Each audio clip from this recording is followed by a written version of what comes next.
Аранга аймгийн Үлзий цумын Хөшөөтийн Дэнжи хөшөөн дээр ирлээ. Үлзий цумын төв бол Хөшөөтийн Дэнжид байрладаг. 1804 онд тэр алсад сэнкэртж байгаа Норзын чам байрханы ард манай сумын төв нутгалж ирсэн. Тэгээ 1804 онд энэ Хөшөөтийн Дэнжид нүүж ирсэн гэдэг. Тийм түүхтэй.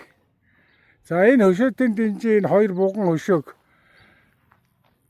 1990 оны 6 сарын 6-ны өдөр энэ Монголын Ардсан холбооны салбар зөвлөлийн цуглаа хийгээд энэ хөшөөг босгосон. Энэ хөшөө бүр энэ дороо ингээд булагдцсан. Энэ чулуу шиг булагдцсан байсан. Тэгээд босгож эднийг тавьсан. Энэ хойтлынх нь энэ хөшөө байна шүү дээ. Энэ хөшөөг хойд зүг рүү баруун хойд зүг рүү харуулна гэд манай гүнгээ ах бүр маш идэвхтэй оролцож энэ чулууг бүр бид нар ухаж гаргаж ирээ тэр зүг рүү харуулж ирсэн. Ийм буган хөшөөнүүд байна. За энэ хашаа байна. Хашаагийн зарим хүмүүс голдгийг муу хийж муухай болсон байна, үзэмжгүй байна.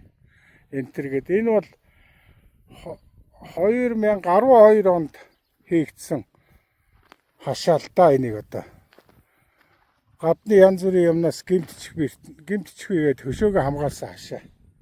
Тэр үед материал хомос байсан. 9 бусын төмрөөр хийсэн. 12 онд соёлын төвөөхөн ингэж хамгаалтандаа авсан буган хөшөө байна. За цаашлаа тэр хөшөөнд орчихноо. За тэр хөшөөг энэ хөшөөч бол ерөөсөө намайг баг байхын энд байсан хөшөө. Эднэр нь бол чороонд дарагдцсан, булагдцсан байсан. За энэ хөшөөг бас ингээд 12 онд соёлын төвийнхэн маань хамгаалж хайс хийсэн. Энэ хөшөөнд баг байхад нөгөө хүүхдүүдийн гар дээр үү гарна.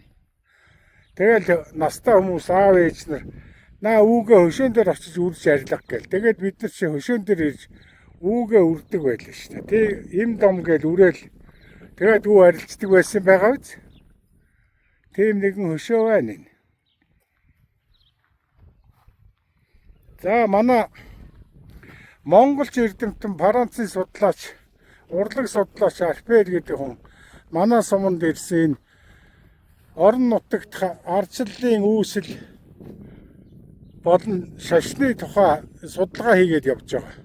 Тэгээ энэ хүнтэй орон нутгийнхаа зарим түүхийн соёлын дурсгалт газруудыг танилцуулж явнаа.